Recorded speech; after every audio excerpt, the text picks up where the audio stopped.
Benarkah kita beriman kepada Allah? Kegiatan ini merupakan program YBM BRI, Yayasan Baitul Mal Bank Rakyat Indonesia pada bidang pendidikan, yaitu program Bright Scholarship, yang menitikberatkan pada pembentukan generasi intelektual yang memiliki jiwa kepemimpinan, berkarakter, berdaya saing, dan mengaplikasikan nilai-nilai Al-Quran dalam kehidupan berbangsa dan bernegara. Kegiatan ini bertujuan untuk menanamkan salah satu nilai Bright Scholarship, yaitu religius, juga untuk memberikan pemahaman yang utuh terkait agama Islam, sehingga kedepannya awadi dapat lebih bersemangat dalam melaksanakan ibadah, bahkan ikut serta dalam menyebarkan nilai Islam kepada masyarakat. Sebelum memulai acara ini, marilah kita berdoa terlebih dahulu agar acara ini mendapatkan keberkahan dan kelancaran. Al-Haliniyah, Al-Fatihah.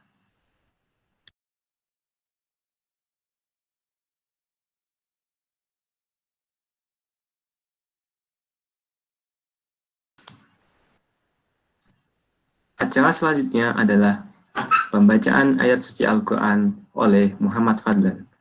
Kepada Kak Fadlan, waktu dan tempat saya persilahkan. Oke, bismillahirrahmanirrahim. Suara saya udah kedengaran? Sudah, Kak. Oke, bismillahirrahmanirrahim. Assalamualaikum warahmatullahi wabarakatuh. Insya Allah akan dibacakan surah As-Saff ayat 10 sampai dengan 14 dengan terjemahannya. Untuk teman-teman, kalau misalkan ada yang mau ngikutin, silakan dibuka juga Al-Qurannya. A'udzu billahi minasyaitonir rajim. Bismillahirrahmanirrahim. Ya ayyuhalladzina amanu hal adullukum ala tijarah tunjikum min adzabin alim. Tu'minuna billahi wa rasulihi wa tujahiduna fi sabilillahi bi amwalikum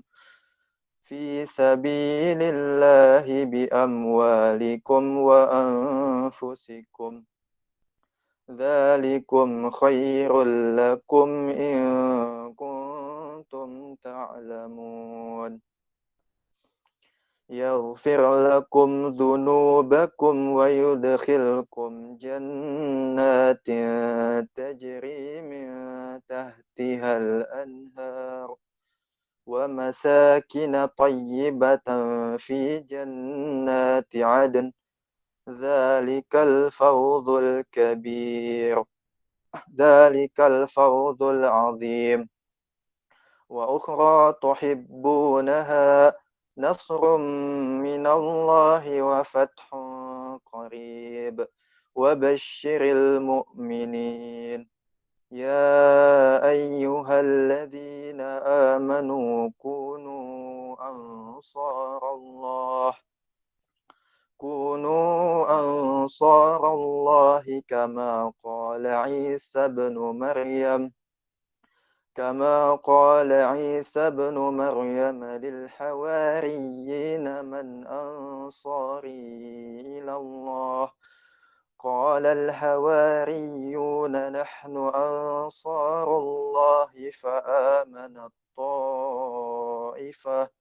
فآمنت طائفة من بني إسرائيل وكفرت طائفة فأيدنا الذين آمنوا على عدوهم فأصبحوا ظاهرين.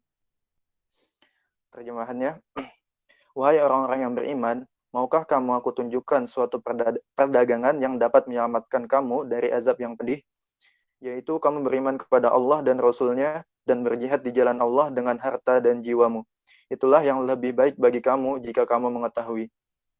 Niscaya Allah akan mengampuni dosa-dosamu dan memasukkan kamu ke dalam surga yang mengalir di bawahnya sungai-sungai dan ke tempat-tempat tinggal yang baik di dalam surga Aden. Itulah kemenangan yang agung. Dan ada lagi karunia yang lain yang kamu sukai, yaitu pertolongan dari Allah dan kemenangan yang dekat. dan sampaikanlah berita gembira kepada orang-orang mukmin. Wahai orang-orang yang beriman, jadilah kamu penolong-penolong agama Allah sebagaimana Isa putra Maryam telah berkata kepada pengikut-pengikutnya yang setia. Siapakah yang akan menjadi penolong-penolongku? Pengikut-pengikutnya yang setia itu berkata, kamilah penolong-penolong agama Allah. Lalu segolongan dari Bani Israel beriman dan segolongan yang lain kafir. Lalu kami berikan kekuatan kepada orang-orang yang beriman terhadap musuh-musuh mereka, sehingga mereka menjadi orang-orang yang menang. Shadaqallahul azim. Maha benar Allah dengan segala firman-Nya. Oke, terima kasih. Assalamualaikum warahmatullahi wabarakatuh. Shadaqallahul azim wa shadaqal mursalin. Terima kasih kepada Kak Fadlan yang telah membacakan ayat suci Al-Quran. Sebelum masuk ke acara inti, izinkan kami untuk menampilkan video CV dari Ustadz Ihsan Setiawan, LC MPD. Kepada Kak Aji dipersilakan.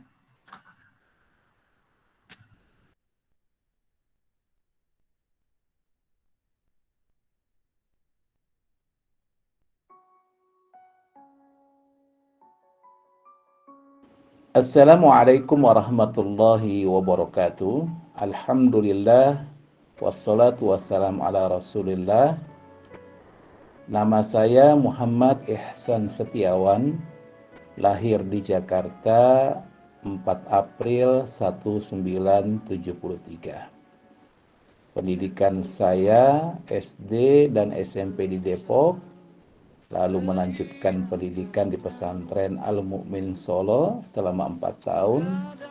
Tahun 1994 berangkat ke Mesir, masuk pesantren Al-Azhar yang bernama Ma'had Bu'uts Al-Islamiyah selama 5 tahun.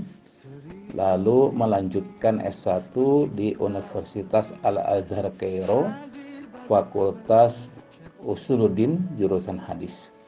Dan pada tahun 2012 sampai 2014 melanjutkan S2 di Universitas Asy-Syafi'iyah Jakarta.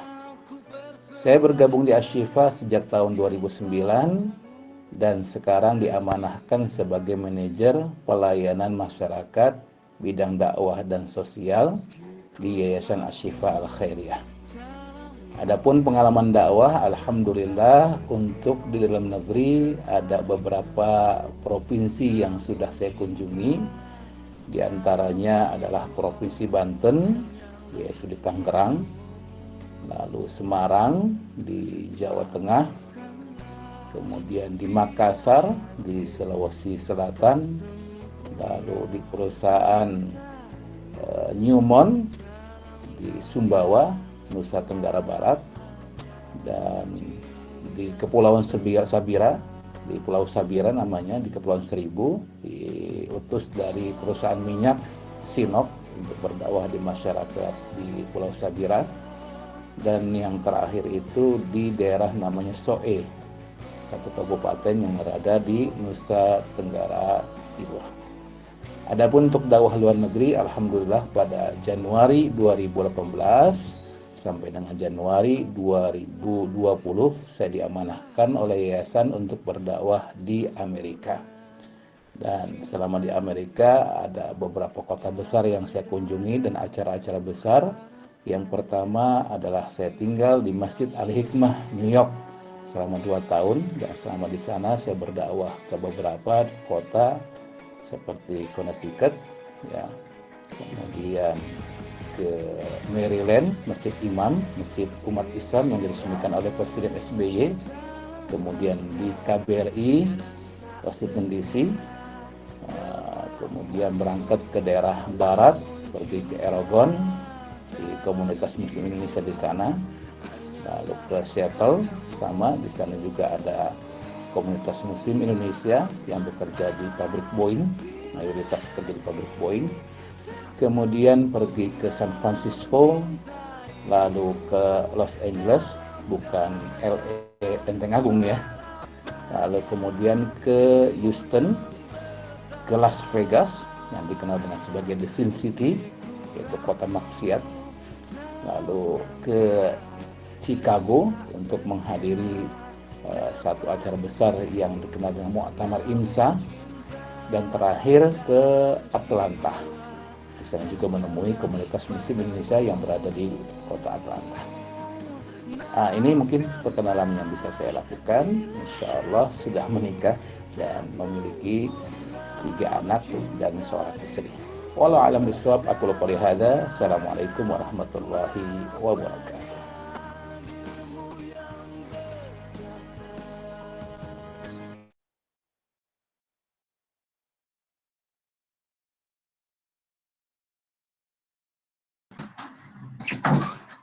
Baik, terima kasih kepada tadi yang sudah membantu saya CV Ustadz Ihsan.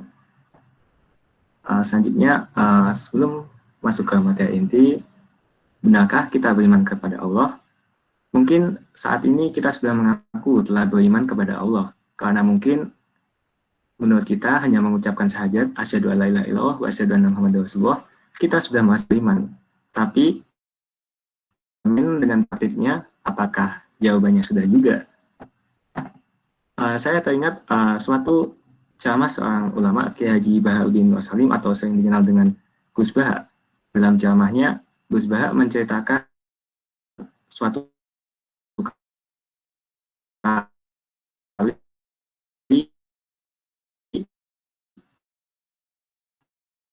Nabi Muhammad SAW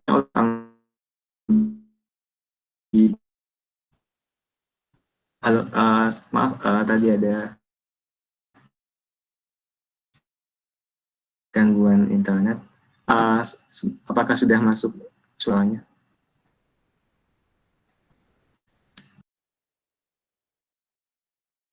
Sudah, Faza, sudah.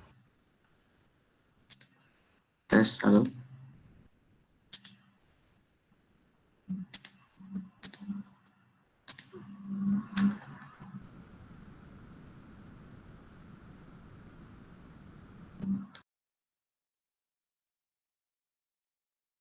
Masuk, Faza, suaranya? Mohon maaf, tadi ada sedikit gangguan kendala internet. Mungkin saya lanjutkan. Pada suatu kali Nabi Muhammad SAW ditanya oleh seorang Yahudi yang usil. Ditanya, oke. Tes, apakah sudah masuk? Sudah. Oke. Mungkin saya ulangi. Suatu kali Nabi Muhammad ditanya oleh seorang Yahudi yang usil. Ditanya sesuatu yang menurut logika kita mungkin tidak akan mungkin terjadi. Misalkan bagaimana, apakah mungkin terjadi kalau unta itu terbuat dari batu, misalkan seperti itu. Nah, itu kan kalau menurut logika kita itu nggak mungkin terjadi kan. Namun karena Nabi Muhammad ini level keimanannya itu jauh lebih tinggi dari kita, mudah saja Nabi Muhammad menjawab pertanyaan itu. Nabi Muhammad langsung saja menjawab, iya, itu mungkin terjadi. Karena Nabi Muhammad yakin bahwa Allah itu ada dan tidak ada yang tidak mungkin bagi Allah. Atau contoh lain, kita mengaku beriman kepada Allah. Kita mengakui bahwa Allah itu maha kaya.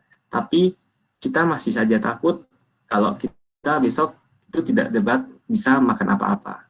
Nah, agar tidak menunggu lebih lama lagi, saya persilahkan kepada yang terhormat Ustadz Ihsan Setiawan untuk menyampaikan materi pada sore ini. Kepada Ustadz Ihsan Setiawan, waktu dan tempat saya persilahkan. Ustadznya lagi keluar sebentar, tadi ada gangguan koneksi. Dia bilang, tapi internal.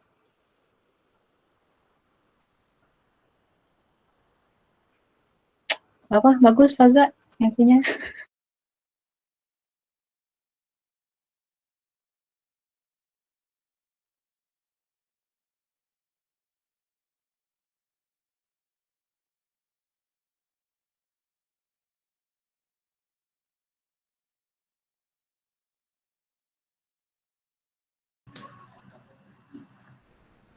Baik, teman-teman, kita menunggu Ustadz Ihsan kembali ke Meet. Mungkin untuk teman-teman yang lain bisa diajak lagi teman-temannya dari asrama, dibangunin, diajak masuk Meet.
Alhamdulillahi Rabbil Alamin Ar-Rahmanir Rahim Maliki Yawmiddin Iyyaka na'budu wa iyyaka nasta'in Ihdinas siratal mustaqim Siratal ladzina an'amta 'alaihim ghairil maghdubi 'alaihim waladdallin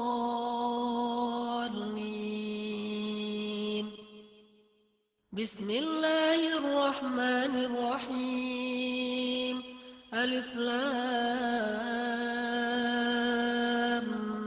Mim Dzalikal kitabu la raiba fihi hudan lil muttaqin alladzina yu'minuna bil ghaibi wa yuqimuna as-salata wa mimma razaqnahum yunfiqun والذين يؤمنون بما أنزل إليك وما أنزل من قبلك وبالآخرة هم يوقنون أولئك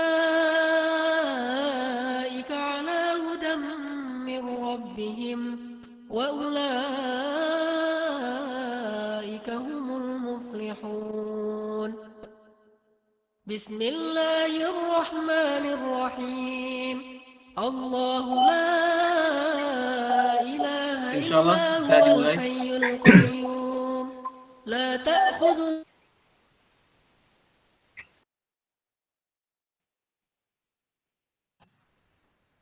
Langsung Faza. Oke. Di sini saya Faza di sini akan sebagai moderator dalam sesi webinar kali ini. Agar tidak menunggu lama lagi, saya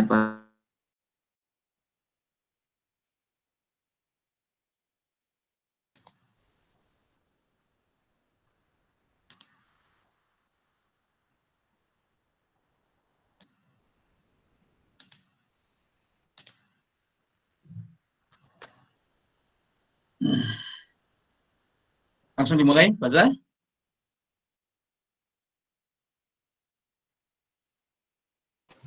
Iya, Pak. Ya, Faza lagi masalahnya kayak itu ya, jaringannya. Ya, Bismillahirrahmanirrahim. Assalamualaikum warahmatullahi wabarakatuh. Waalaikumsalam Alhamdulillah. warahmatullahi wabarakatuh. Waalaikumsalam. Alhamdulillahilladzi allafa baina qulubina فأصبحنا بنعمته إخوانا أشهد أن لا إله إلا الله وحده لا شريك له وأشهد أن محمدا عبده ورسوله لا نبي بعده اللهم صل وسلم وبارك على سيدنا محمد صلى الله عليه وسلم وعلى آله وصحبه ومن سار على نهجه إلى يوم القيامة أما بعد Ikhwan wa akhwatu fillah rahimakumullah, alhamdulillah wa syukurillah.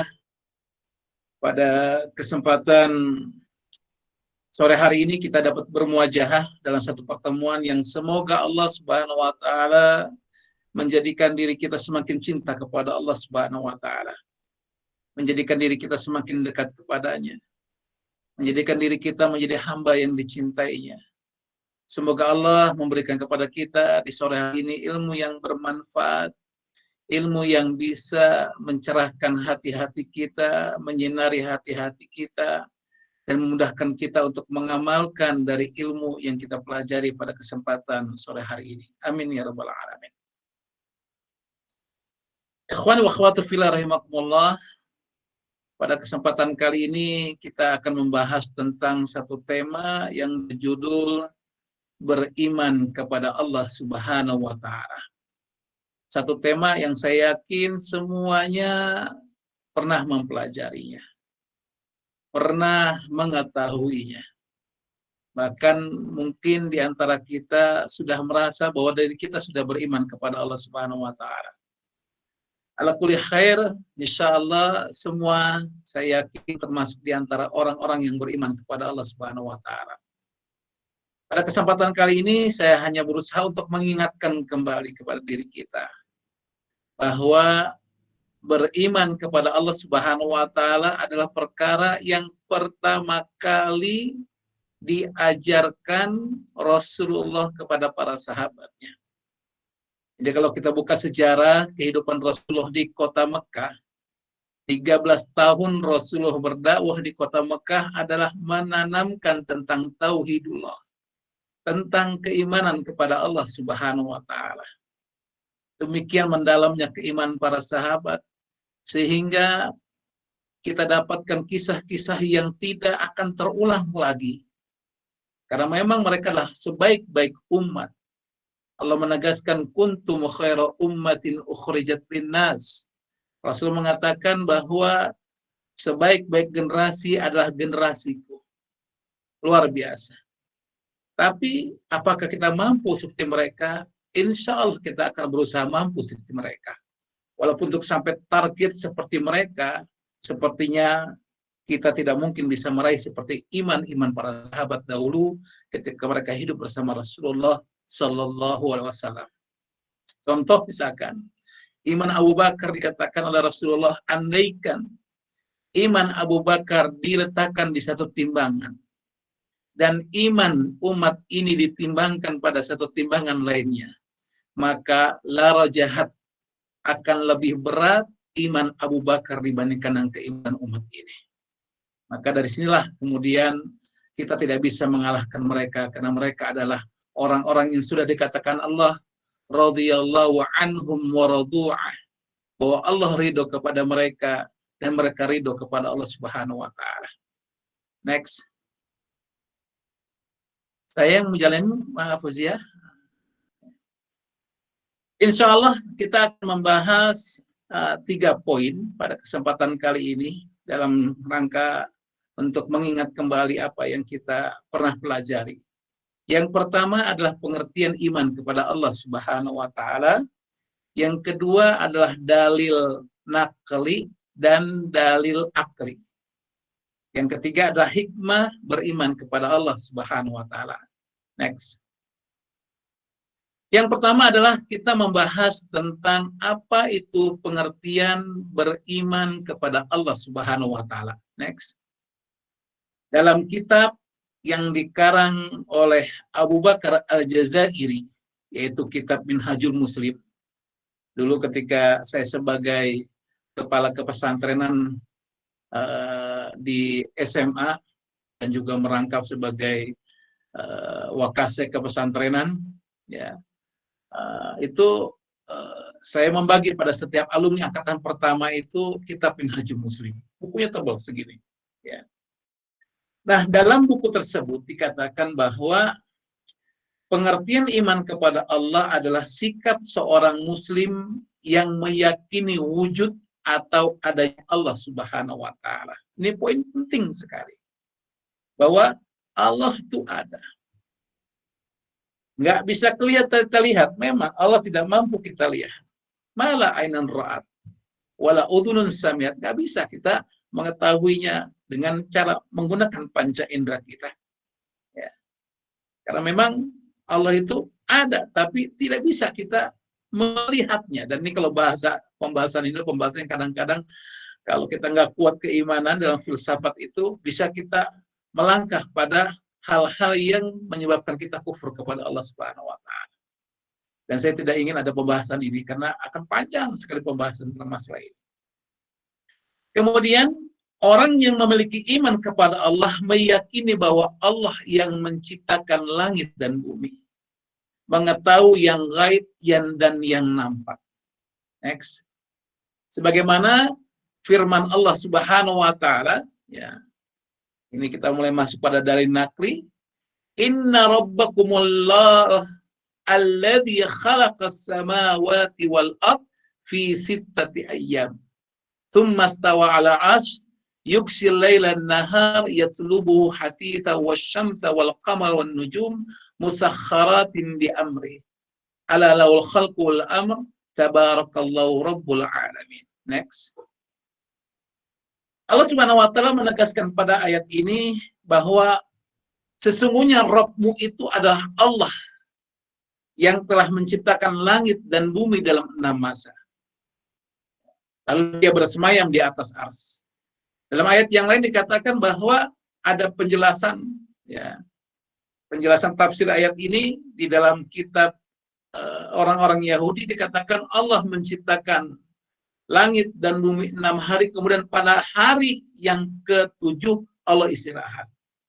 Dan itu dibantah Allah Subhanahu wa taala, wa ma massana lil-lughub. Dan kami tidak mengenal, dalam asal-bahasa kita, tidak kenal lelah. Jadi Allah nggak pernah berhenti, Allah tidak kenal lelah.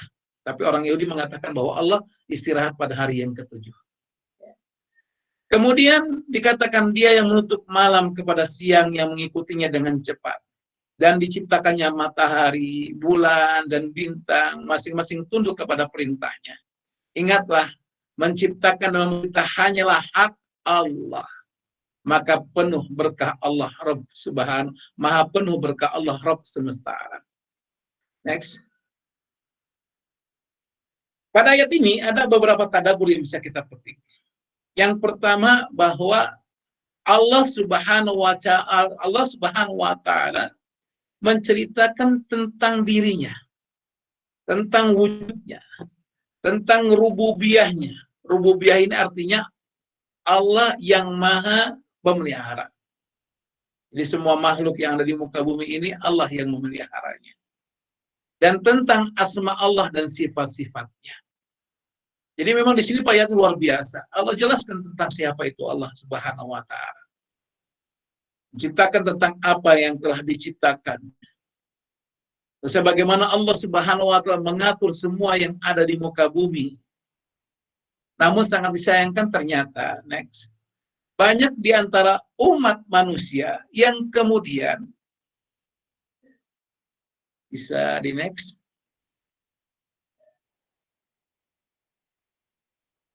bahwa banyak manusia yang kemudian ingkar kepada Allah Subhanahu wa taala. Padahal jelas sekali bahwa Allah lah yang menciptakan alam semesta ini. Dan keberadaan makhluk yang ada di muka bumi ini sebagai bukti bahwa Allah Subhanahu wa taala menunjukkan bahwa dirinya itu ada. Ya.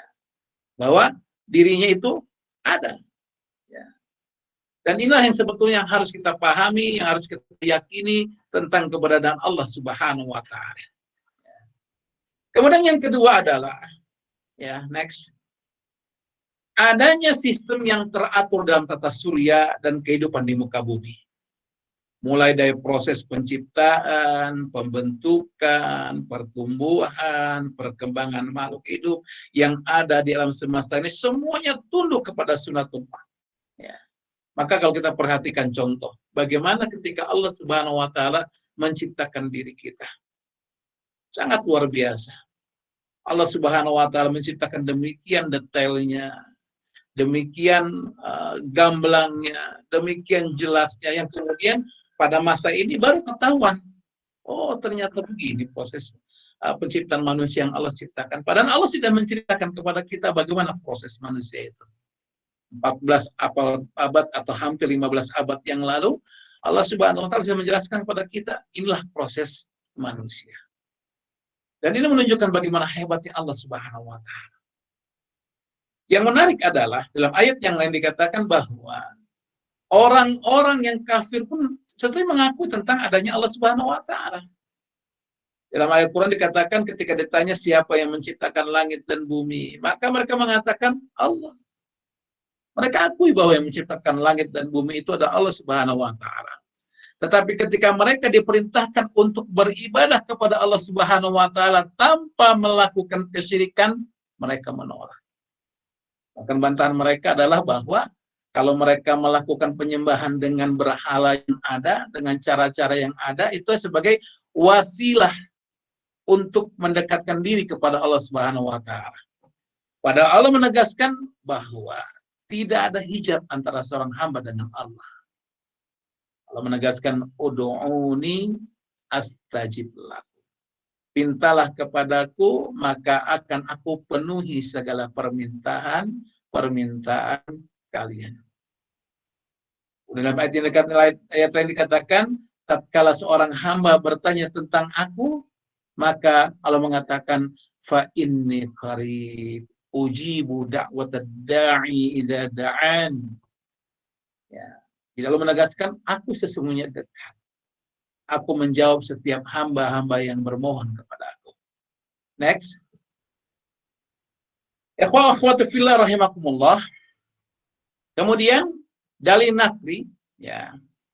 Bukti bahwa Allah Subhanahu wa taala itu ada, apa buktinya? Buktinya adanya firman Allah Subhanahu wa taala yang senantiasa dibaca oleh umat Islam. Bukan sekedar dibaca, tapi juga dipahami, kemudian dihayati, ditadaburi, lalu kemudian diamalkan. Nah, sekarang ini banyak umat Islam baca, alhamdulillah. Membaca Al-Quran bagus. Tetapi yang sangat menyedihkan adalah banyak umat Islam sekedar baca.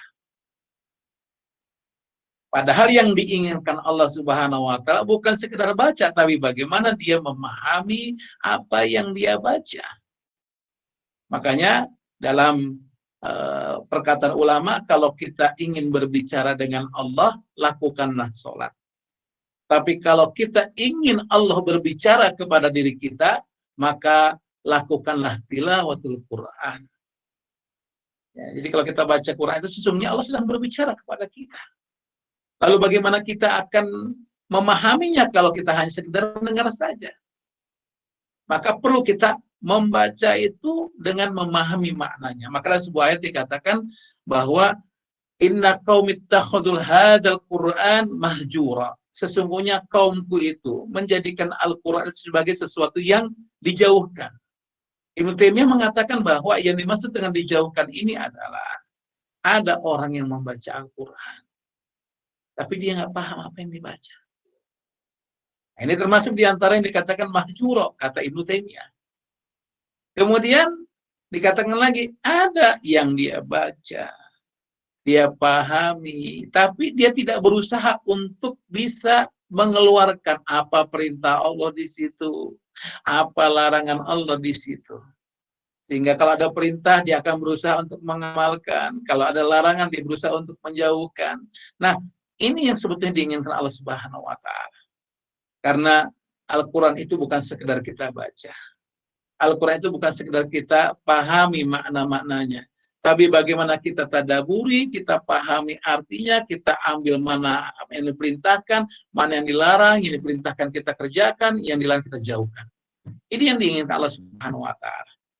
Nah, bukti adanya Allah secara akli, secara logika itu ditunjukkan dengan bagaimana umat Islam senantiasa membaca kalamullah, yaitu Al-Quranul Karim. Next. Ikhwan wa akhwat fillah rahimakumullah. Kemudian kita masuk pada hikmah. Poin yang ketiga, yaitu hikmah beriman kepada Allah Subhanahu wa taala. Next. Yang pertama adalah bahwa ketika kita beriman kepada Allah Subhanahu wa taala, maka hati kita akan menjadi hati yang tenang. Jadi hati kita tenang.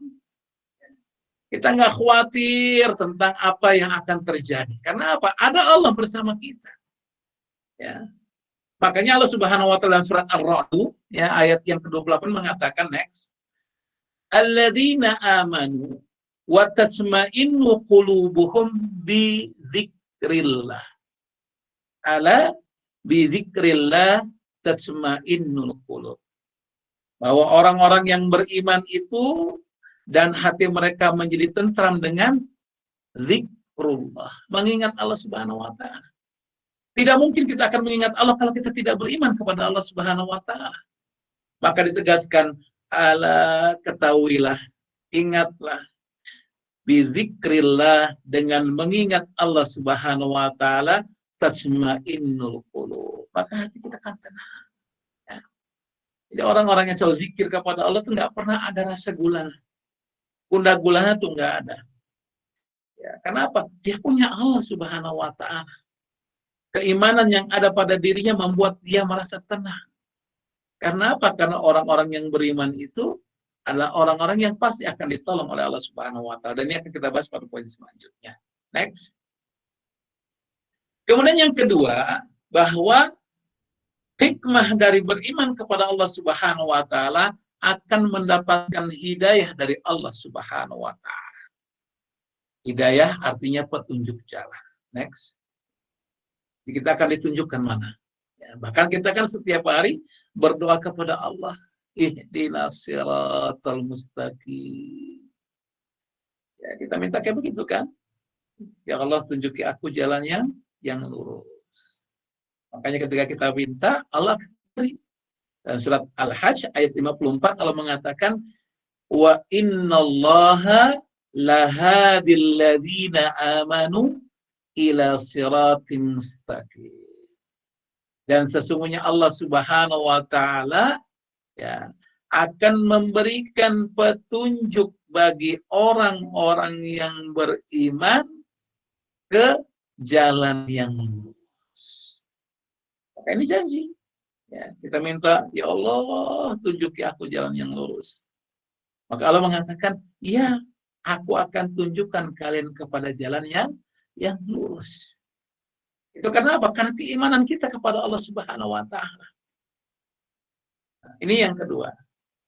Next, yang ketiga adalah bahwa ketika kita beriman kepada Allah Subhanahu wa Ta'ala, masih ada ayat yang lain ya sebagai tambahan, may yahdillahu fahuwal muhtad wa may yudlil faulaika humul khasirun. Barang siapa yang diberikan petunjuk oleh Allah, maka dialah yang mendapatkan petunjuk, dan barang siapa yang disesatkan Allah, maka merekalah orang-orang yang merugi. Ya. Poin yang ketiga, next. Yang ketiga adalah bahwa ketika kita beriman kepada Allah Subhanahu wa Ta'ala, maka kita akan memperoleh kasih sayang Allah yang maha tinggi. Kita akan mendapatkan kasih sayang Allah Subhanahu wa Ta'ala. Masya Allah. Siapa sih yang nggak ingin mendapatkan kasih sayang Allah Subhanahu wa Ta'ala? Maka ada doa dalam Al-Quran itu dikatakan dalam surah Al-Fatihah, Ar-Rahman Ar-Rahim. Yang maha pengasih lagi maha penyayang. Masya Allah. Dan penjelasan tafsir dikatakan bahwa Allah kasih kepada orang-orang seluruh hamba-hambanya. Yang mau beriman maupun yang kafir, dikasih sama Allah Subhanahu wa Ta'ala. Karena Allah maha pengasih. Dikasih. Tapi penyayang hanya diberikan pada orang-orang yang beriman. Makanya ketika kita beriman kepada Allah Subhanahu wa Ta'ala, maka Allah akan melimpahkan kasih sayangnya kepada kita semua. Next, dalam ayat dikatakan, man kana yu'minu billahi wal yaumil akhir. Maaf, dalam sebuah hadis, man kana yu'minu billahi wal yaumil akhir falyaqul khairan aw liyasmut. Wa man kana yu'minu billahi wal yaumil akhir fala yu'di jarahu. Wa man kana yu'minu billahi wal yaumil akhir falyukrim dhaifahu. Nah, ini gambaran kepada kita. Ketika Allah Subhanahu wa Ta'ala menyayangi diri kita dengan keimanan kita kepada Allah Subhanahu wa Ta'ala, maka apa? Kita akan diberikan pada diri kita sifat kasih sayang. Contoh untuk kasih sayangnya adalah apa? Kita akan faliyakul khairan au liyasmut. Kita diperintahkan untuk bicara tentang hal-hal yang baik.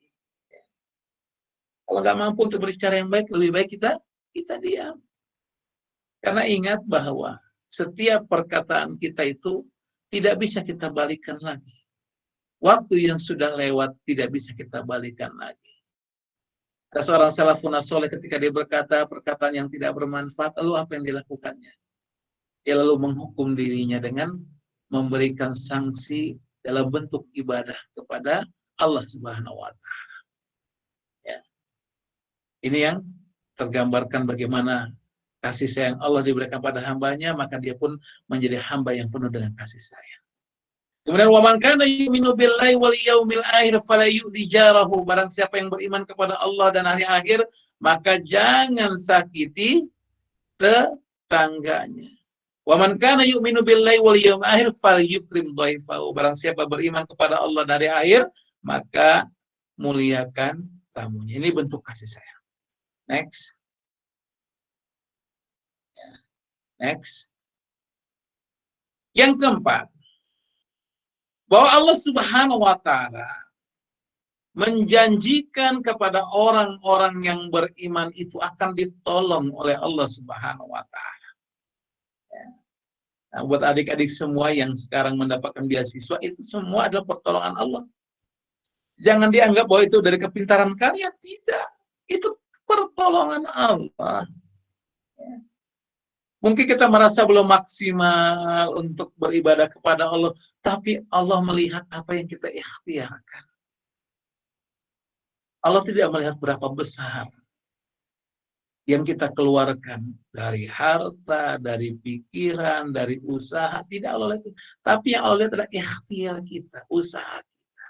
Sekecil apapun ikhtiar yang kita lakukan, Allah akan berikan dengan hal-hal yang lebih baik dari apa yang kita lakukan.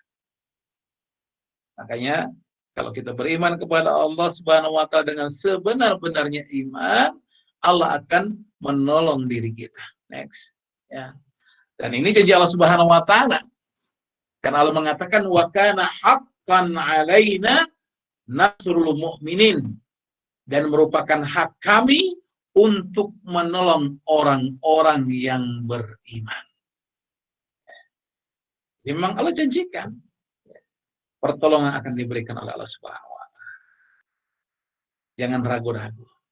Keimanan kita kepada Allah itu pasti akan mendatangkan pertolongan. Cuma masalahnya kadang-kadang kita tuh isti'jal.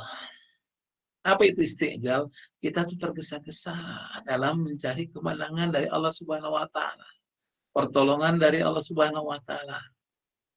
Karena memang Allah akan menguji dulu, dan ujian yang Allah berikan pada diri kita itu sesuai dengan kemampuan kita. Allah tidak akan menguji diri kita dengan satu hal yang itu tidak mampu kita lakukan. Allah pasti mampu melakukan. Ya, akan memberikan ujian dan kita mampu untuk melakukannya. Anak-anakku sekalian, ikhwah wa akhwat fillah rahimakumullah. Kemudian yang selanjutnya, yang kelima, next, ya, mendapatkan kasih sayang Allah Subhanahu wa taala, tadi sudah kita jelaskan, ya, next. Ya. Jelaskan bahwa Allah waliyul ladzina amanu. Allah sebagai pelindung orang-orang yang beriman. Jadi jangan takut, Allah pasti melindungi diri kita. Next, yang ke-6. Adamu ta'siril kafirin. Nah, ini kalimat bahasa Arab ya. Karena kalimat bahasa Indonesia panjang, saya tulis bahasa Arabnya aja. Dikatakan bahwa ketika kita beriman kepada Allah Subhanahu wa taala, orang-orang kafir tidak akan diberikan jalan untuk memusnahkan orang-orang yang beriman dari muka bumi ini. Ini janji Allah Subhanahu wa taala. Ya, jangan dianggap remeh bahwa sehebat apapun orang-orang kafir, ya, berusaha untuk memusnahkan umat Islam, maka mereka tidak akan mampu untuk memusnahkan umat Islam. Dan ini janji yang dijanjikan Allah Subhanahu wa taala. Next, ya. Ini ayatnya minta maaf ya, ayatnya salah ya. Ini ayat yang tadi ya. Ada ayat lain yang menjelaskan bahwa Allah Subhanahu wa taala memberikan kepada kita pertolongan, bantuan yang orang-orang kafir tidak akan mampu untuk memusnahkan umat Islam. Karena memang yang memusnahkan umat Islam, ya, menghabiskan, mewafatkan seluruh umat Islam itu Allah Subhanahu wa taala. Dalam sebuah hadis yang cukup panjang dijelaskan tentang bagaimana akhir dari umat Islam ini itu bukan karena orang kafir, tidak. Sehebat apapun Dajjal, ya, bukan Dajjal itu hebatnya minta ampun, ya. Tapi tidak akan mampu karena memang Allah yang mewafatkan, ya, yang akan menghilangkan umat Islam di muka bumi ini, yang tinggal hanya orang-orang yang kafir kepada Allah Subhanahu wa taala. Dengan apa? Dengan angin yang disebutkan sebuah hadis sahih, yaitu angin yang bertiup sepoi-sepoi. Tapi angin ini berjalan ke tempat manapun yang ada umat Islam, walaupun mereka bersembunyi di dalam gua pun mereka akan menyambanginya.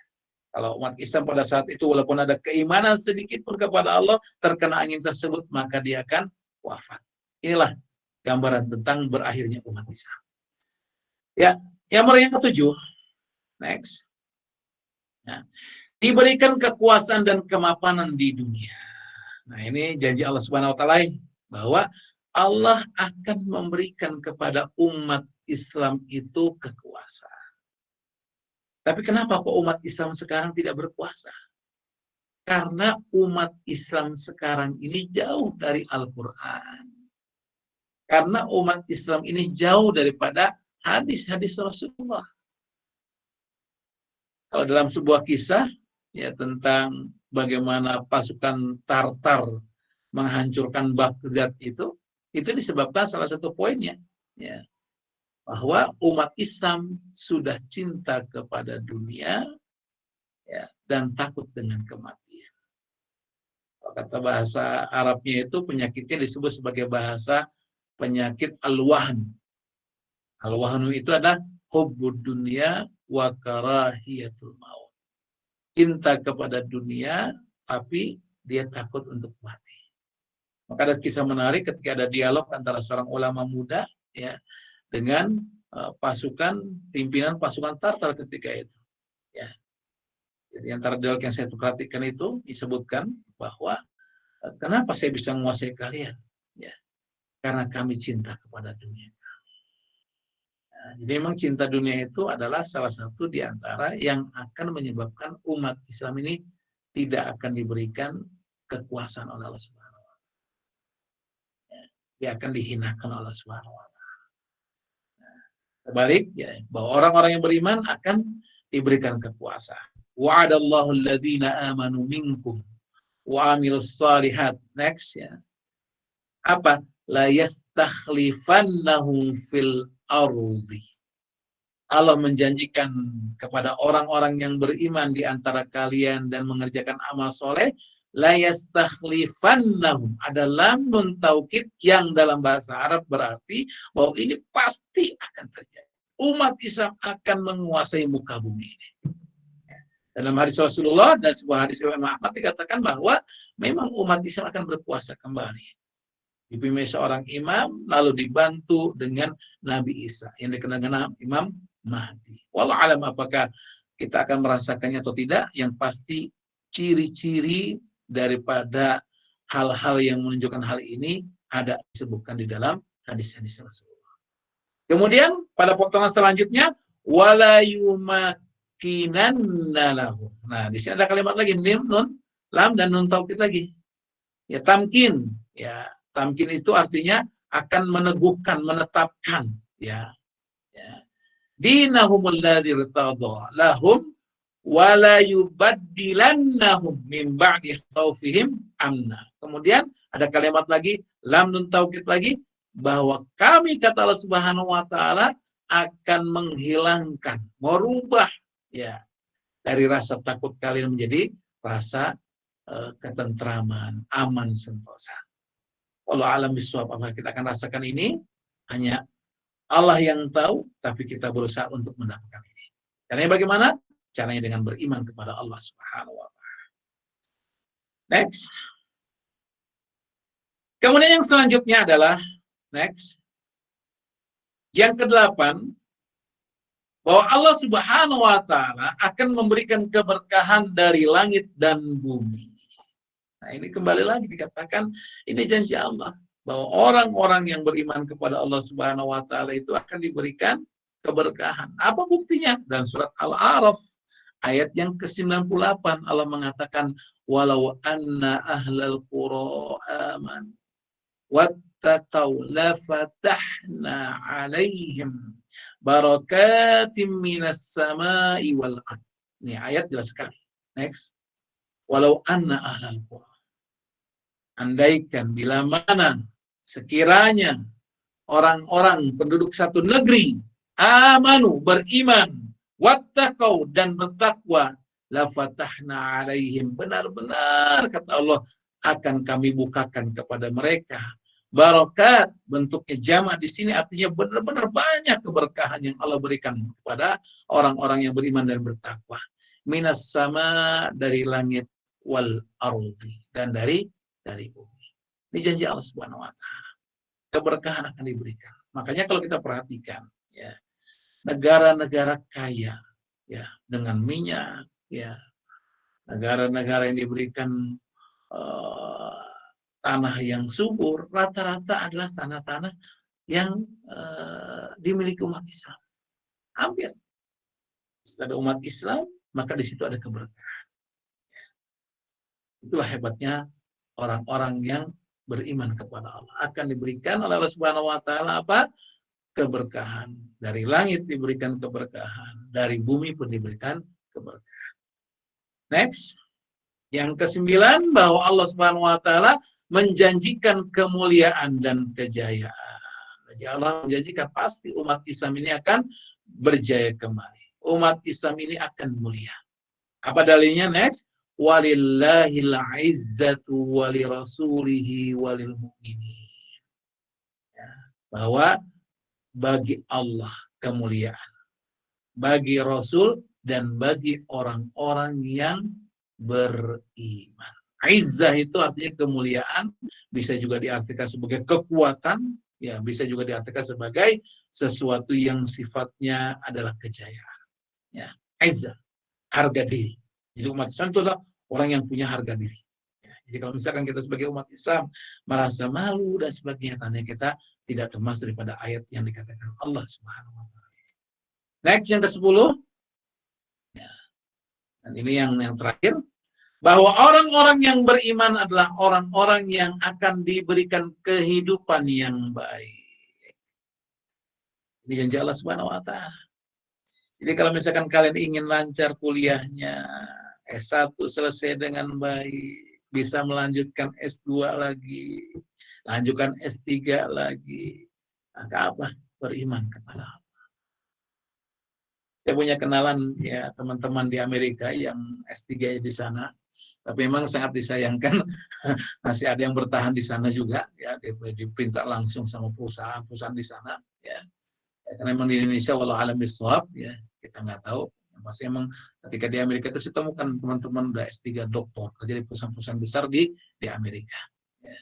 Ya, mereka masya Allah semangat Islamnya luar biasa. Ya.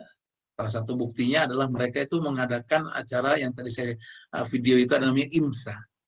Ini IMSA adalah satu organisasi yang ada di Amerika untuk komunitas Muslim Indonesia di Amerika. Itu setiap tahun diadakan acaranya di bulan Desember saat Natal ya 24 sampai dengan 28 rata-rata Desember itu diadakan pertemuan umat Islam seluruh Amerika. Bahkan sampai Kanada pun datang untuk mengikuti acara tersebut. Yang hadir rata-rata di atas ribuan. Lagi pertama kali saya datang di New Jersey itu diadakan hampir 1.500 orang. Bahkan katanya lebih. Ya. Kemudian yang kedua di Chicago itu ya terakhir sebelum saya pulang itu 1.200 orang karena memang tempat juga. Jadi masya Allah, ya, mereka orang-orang yang luar biasa, ya pendidikannya luar biasa, kehidupannya alhamdulillah. Ternyata apa? Karena mereka beriman kepada Allah, menghidupkan dakwah, menghidupkan pendidikan untuk masalah wanita, tentang masalah anak-anak, tentang bagaimana sebagai seorang tua dan sebagainya. Makanya ada namanya Radio IMSA, ada pendidikan IMSA, masya Allah luar biasa. Ya, mudah-mudahan ada nanti di antara kalian bisa melanjutkan S2, S3-nya nanti di Amerika. Ya, kalau misalkan berkoneksi di sana, saya bisa ada jaringannya yang saya kenal, yang bisa menghubungkan kalian untuk bisa belajar di sana. Dan saya tanya juga, ada nggak bagian biro pendidikannya di IMSA itu? Ternyata ada. Ya, mereka suka mengadakan acara-acara dengan perguruan tinggi di Indonesia untuk memberikan cara-cara titik agar bisa kuliah di Amerika. Nah ini saja mungkin yang bisa saya sampaikan. Jadi yang terakhir Allah Subhanahu Wa Taala memberikan kepada kita kehidupan yang baik, yang ini bukan hanya baik di dunia, tapi juga akan baik di akhirat.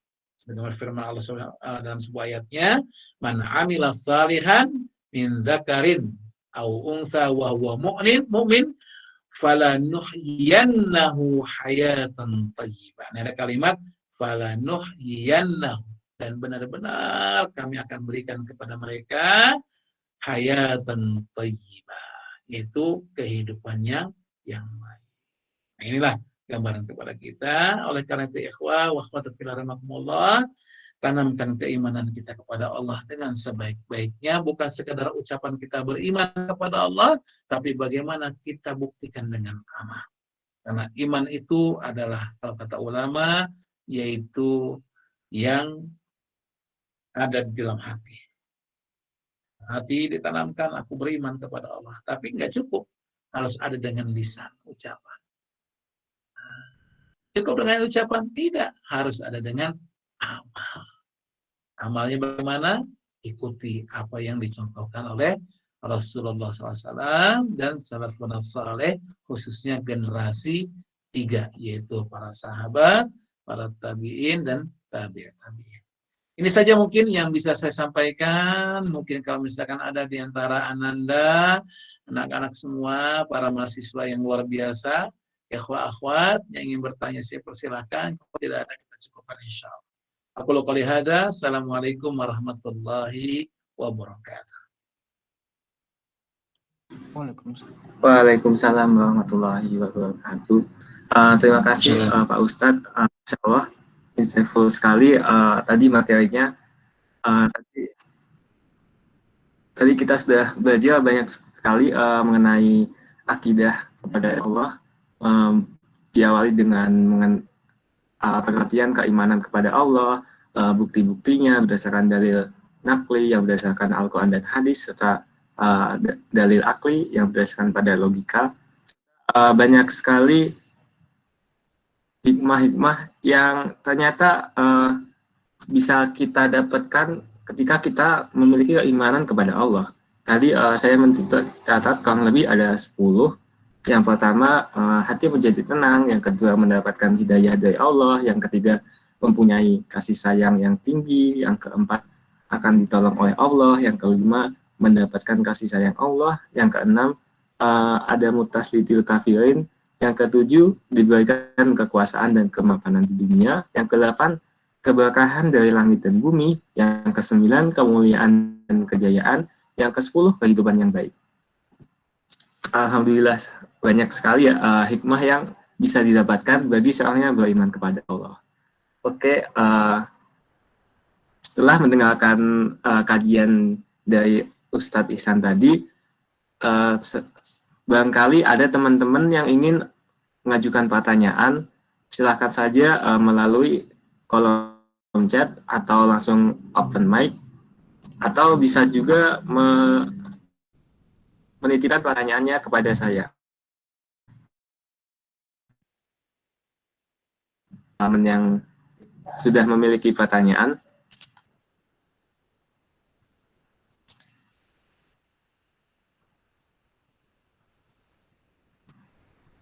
oke, kalau belum ada, mungkin dari saya dulu pertanyaannya. Ini ada titipan, ini ada titipan pertanyaan, Pak Ustadz. Yang pertama, apakah iman kepada Allah ini ada amalannya secara fisik atau hanya dalam hati saja ya Pak Ustadz? Silakan Allah Pak Ustadz, Subhanahu wa Ta'ala memerintahkan kepada kita beriman itu bukan hanya dengan hati dan lisan kita. Karena kalau kita mengatakan beriman kepada Allah di hati kita dan lisan kita tanpa ada amal, maka tidak akan bisa menjadi seorang mukmin yang beruntung. Maka dalam surat Al-Mu'minun itu kan disebutkan qad aflahal mu'minun. Lah beruntunglah orang-orang yang beriman. Maka kemudian disebutkan tuh poin-poin apa faktor mereka mendapatkan keberuntungan. Ya, disebutkan ya. Alladzina hum fi sholatihim khashi'un. Itu orang-orang yang ketika dia melaksanakan sholat, dia sholatnya dengan dengan khusyuk terus sampai hal-hal yang berkaitan tentang hubungannya dengan manusia. Oleh karena itu, ikhwah akhwati fillah rahimakumullah, bukan hanya dengan lisan kita atau dengan hati kita saja, karena begini kata ulama, bila kita mengatakan beriman dengan lisan kita, lalu memperlihatkan dengan amalan-amalan kita, sedangkan hati kita tidak beriman, maka inilah yang dikatakan sebagai orang-orang munafikun. Ya, orang munafikun itu dia nggak beriman kepada Allah hakikatnya. Jadi mereka benar-benar kufur kepada Allah dan Rasulnya. Cuman mereka berpenampilan seakan-akan beriman dengan lisannya. Aku beriman, kata Allah dalam surat Al-Munafiqun, kan gitu kan? Ya, ketika datang kepada Rasulullah itu orang-orang munafik mengatakan, qalu nashhadu innaka ala rasul. Mereka mengatakan, engkau benar-benar Rasul Allah Subhanahu wa taala. Tapi Allah mengatakan bahwa sesungguhnya mereka orang munafik. Tapi yang kedua, dia beriman, di hatinya beriman kepada Allah. Kemudian dia mengucapkan beriman kepada Allah. Tapi amalannya nggak ada. Bahkan amalannya berbeda dengan apa yang diucapkan. Inilah yang dikatakan sebagai fasik. Makanya kata ulama, di antara pengertian fasik itulah dia tahu ilmunya, dia mengucapkan apa yang dikatakan itu adalah baik, tapi amalannya itu keluar dari apa yang dia katakan, bertolak belakang. Nah, ini fasik. Yang ketiga ini yang benar. Lisannya artinya mengatakan beriman kepada Allah, kemudian lisannya mengucapkan dengan ucapan-ucapan yang benar, dan apa yang diucapkan dibuktikan dengan amalan.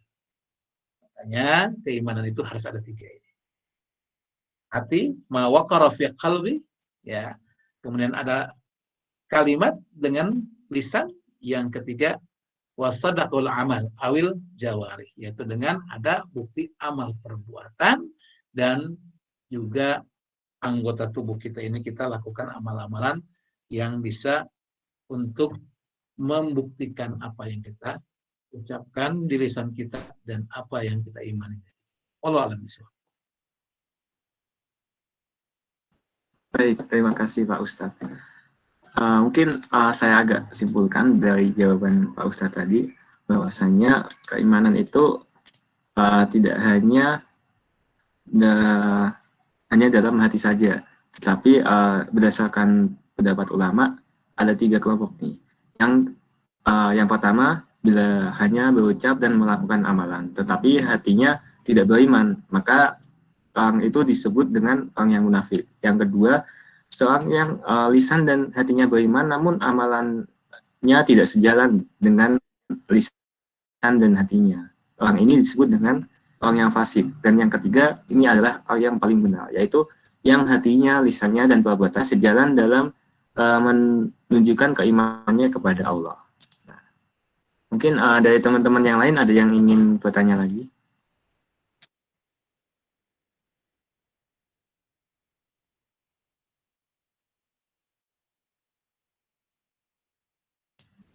Bagaimana teman-teman?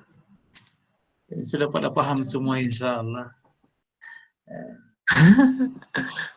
Luar biasa. Ini orang-orang cerdas semua kan ini ya. Beasiswanya orang cerdas. Amin. Ini kalau secara keilmuan saya yakin luar biasa ini. Tinggal bagaimana mutabaah untuk amal-amal yang dilakukan. Oh. Assalamualaikum Ustaz. Waalaikumsalam warahmatullahi wabarakatuh.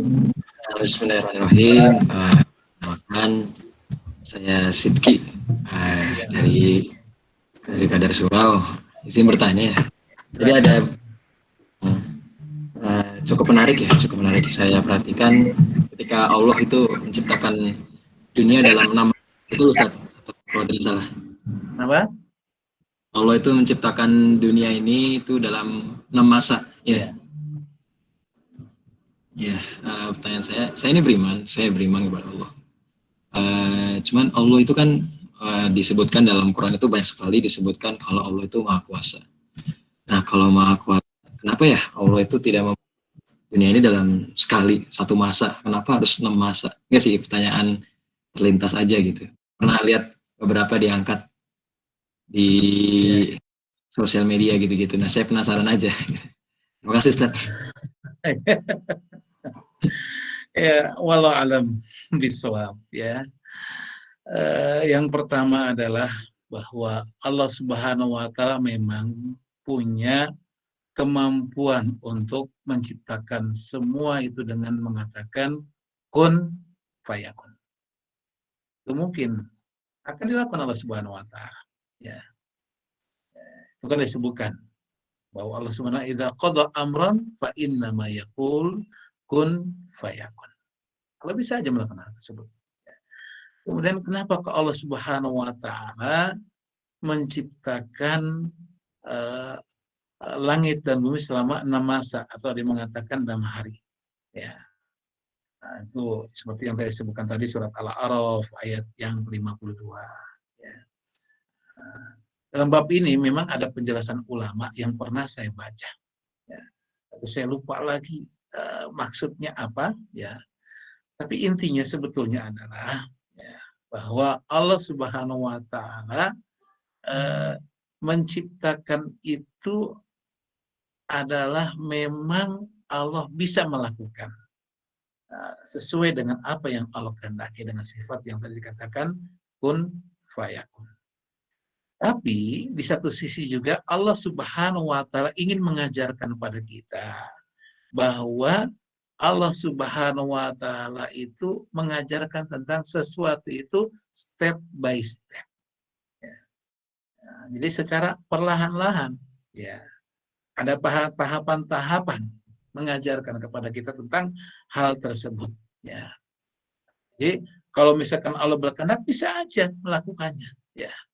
Tapi di sini maksudnya bahwa Allah Subhanahu Wa Taala ingin mengajarkan kepada kita bahwa dalam kehidupan diri kita itu Allah Subhanahu Wa Taala itu ingin mengajarkan tentang adanya tadarruj, sesuatu yang sifatnya step by step.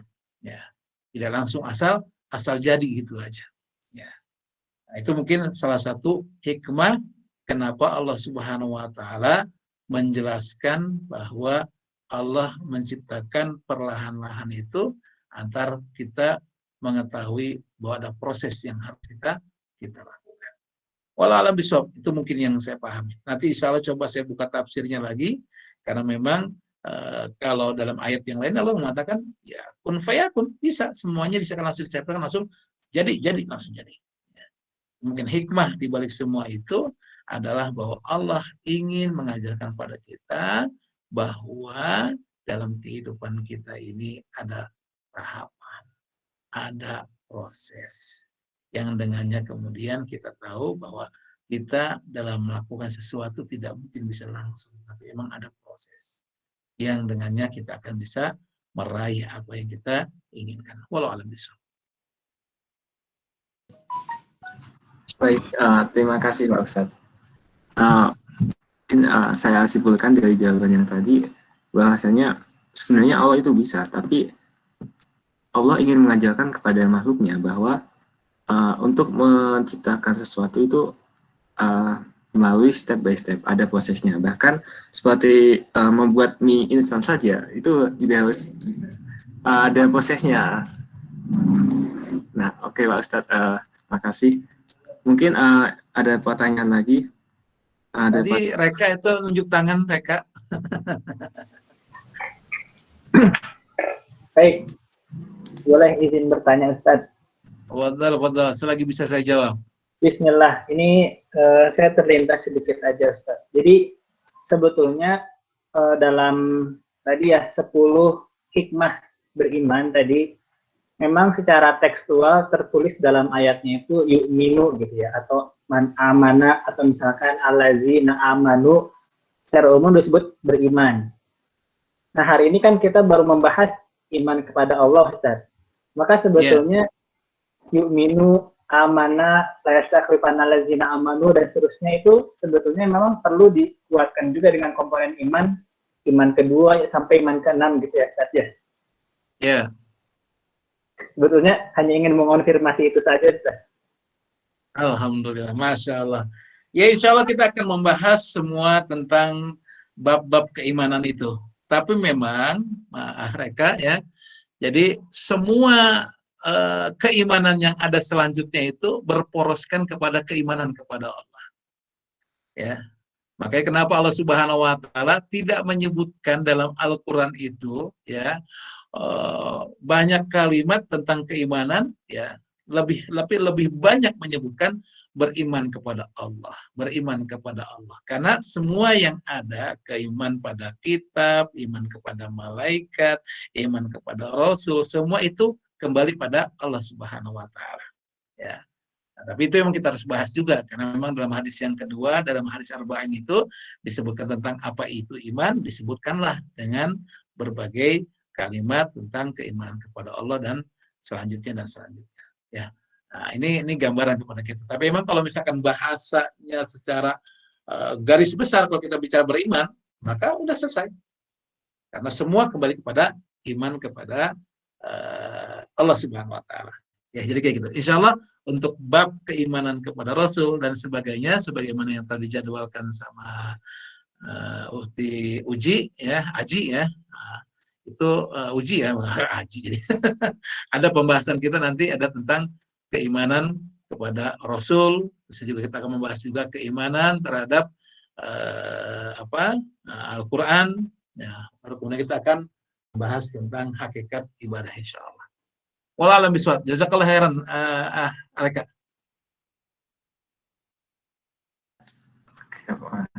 Oke, terima kasih Pak Ustadz. Mungkin ini ada pertanyaan terakhir Pak Ustadz. Ya, silakan Faza. Sekarang banyak sekali paham-paham terkait dengan Islam. Kemudian cara kita mengetahui Islam yang benar-benar sesuai akidah yang dibenarkan Allah agar kita tidak tersesat. Silakan Pak Ustadz. Ya, wallahu a'lam bishawab. Pemahaman Islam yang benar itu oleh ulama dikatakan adalah pemahaman yang kita sandarkan kepada pemahaman salafun saleh. Ya, pemahaman salafun saleh. Siapa itu mereka itu? Tadi saya sebutkan, yang pertama adalah sahabat, yang kedua adalah tabi'in, yang ketiga adalah tabi'in. Yang mereka ini, pemahaman salafun saleh itu adalah pemahaman yang berdasarkan kepada Al-Quran dan hadis. Ini yang kita harus pahami.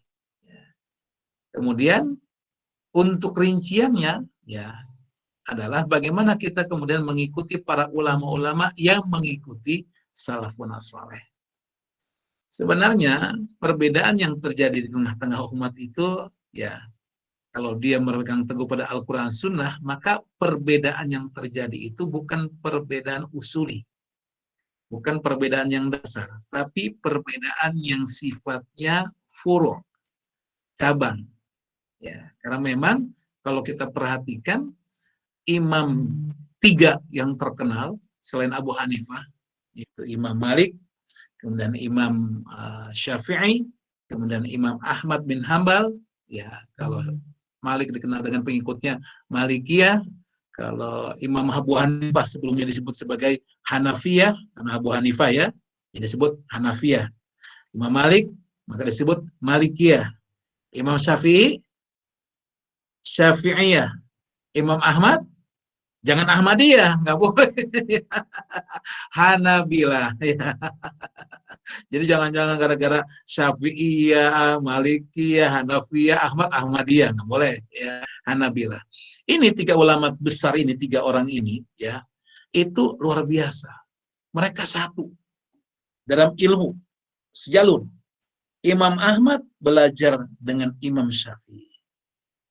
Imam Syafi'i juga belajar sama Imam Ahmad. Imam Syafi'i belajar sama Imam Malik.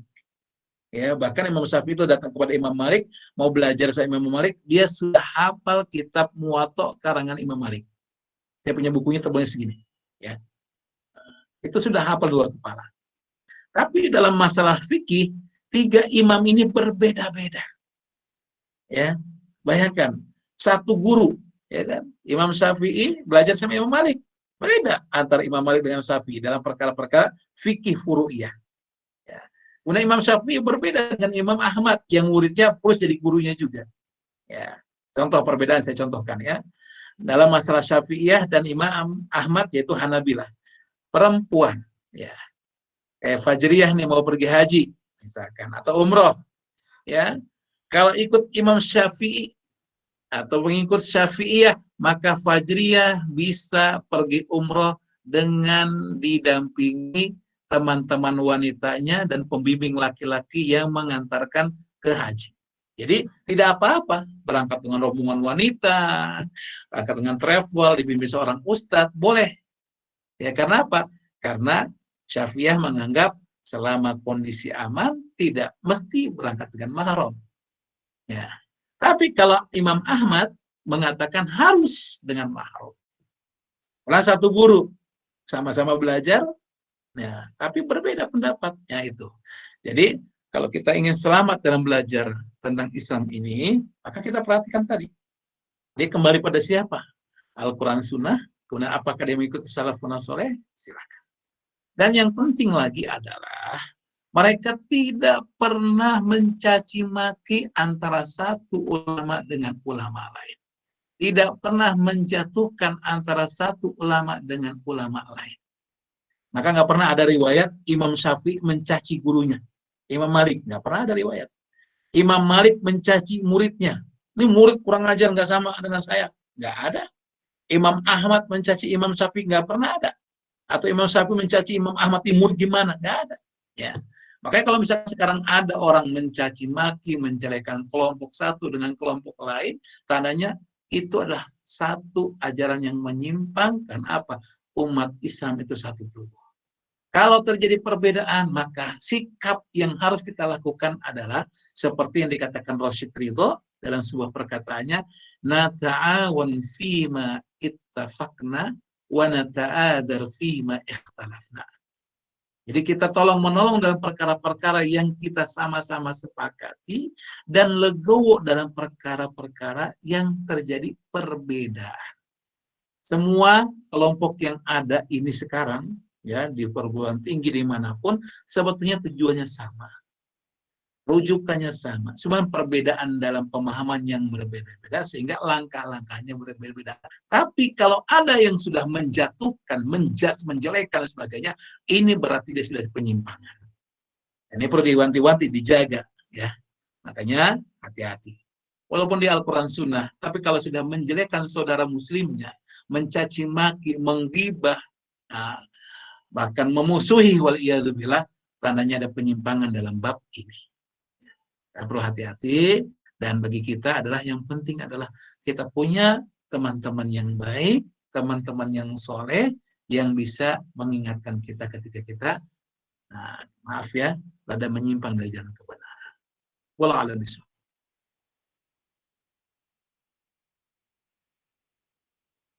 Silakan Faza. Baik, terima kasih Pak Ustadz.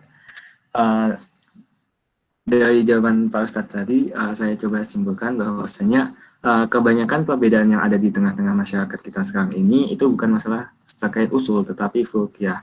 Perbedaan masalah fulkiyah itu perbedaan yang masih bisa ditoleransi. Yang penting sikap kita adalah tolong-menolong dalam hal yang kita sepakati dan saling menghormati dalam hal yang berbeda. Keutuhan dan kemaslahatan umat itu harus lebih dikedepankan. Oke. Mungkin untuk sesi tanya jawab kita akhiri. Selanjutnya saya mohon kepada Pak Ustadz, boleh Pak Ustadz untuk memimpin doa. Ya, insya Allah kita bersama-sama doa. Izin dulu sebentar.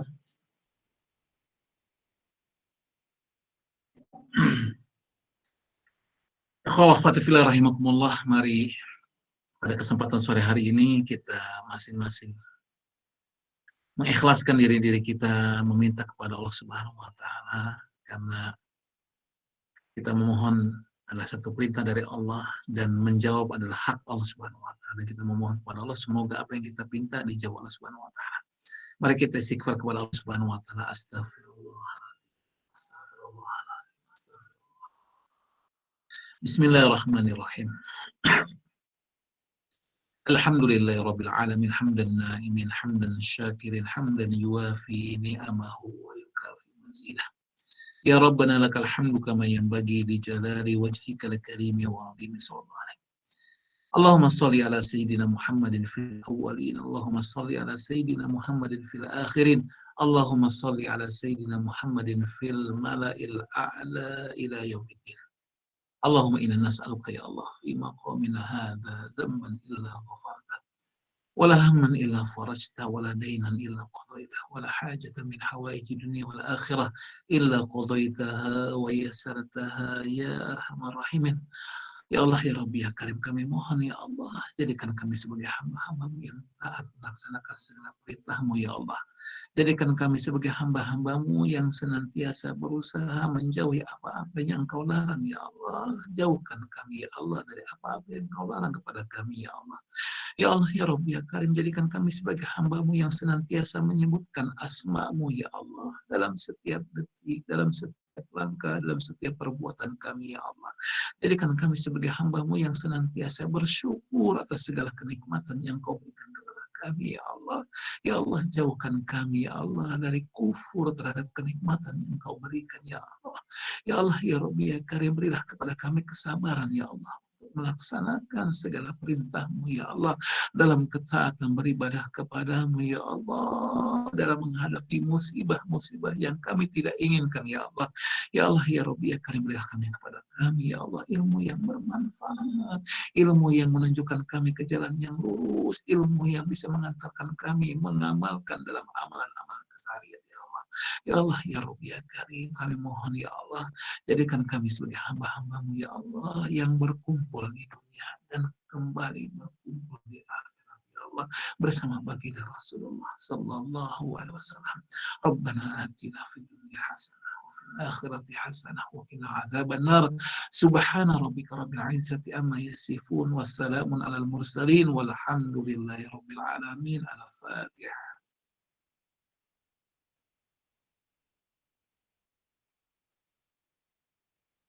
Siratal ladzina an'amta 'alaihim. Kurang lebihnya minta maaf kalau ada kata-kata yang salah itu bersumber dari diri saya pribadi, dan kalau ada jawaban yang kurang pas, belum bisa memenuhi keinginan, saya minta maaf setelah kelemahan yang saya miliki. Qul qouli hadza, astaghfirukum. Assalamualaikum warahmatullahi wabarakatuh. Waalaikumsalam warahmatullahi wabarakatuh. Terima kasih Pak Ustadz. Mungkin sesi terakhir, sesi foto bersama kepada teman-teman semua. Dipersilakan untuk menghidupkan kameranya karena kita akan melakukan sesi foto. Ilham bisa menghidupkan kamera. Didik. Selamat Siti Melati Asa.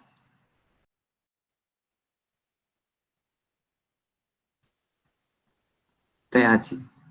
Teh Haji mungkin bisa memimpin untuk sesi foto sekali ini. Itu mundur aja sama Faza. Oke. 3, 2, 1.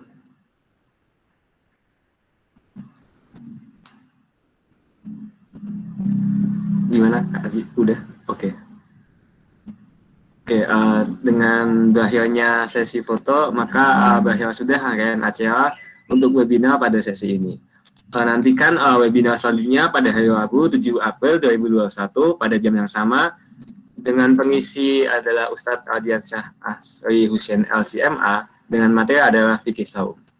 Terima kasih kepada Pak Ustadz Ihsan Setiawan serta teman-teman semua yang sudah hadir pada acara hari ini. Semoga apa yang kita dapatkan pada hari ini membawa manfaat bagi kita ke depannya.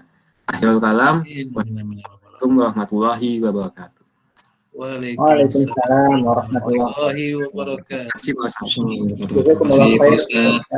Sama Faizah Turnuhun sudah mau menjadi moderator. Pernuhun saya nak. Ya, boleh live yuk. Assalamualaikum. Waalaikumsalam.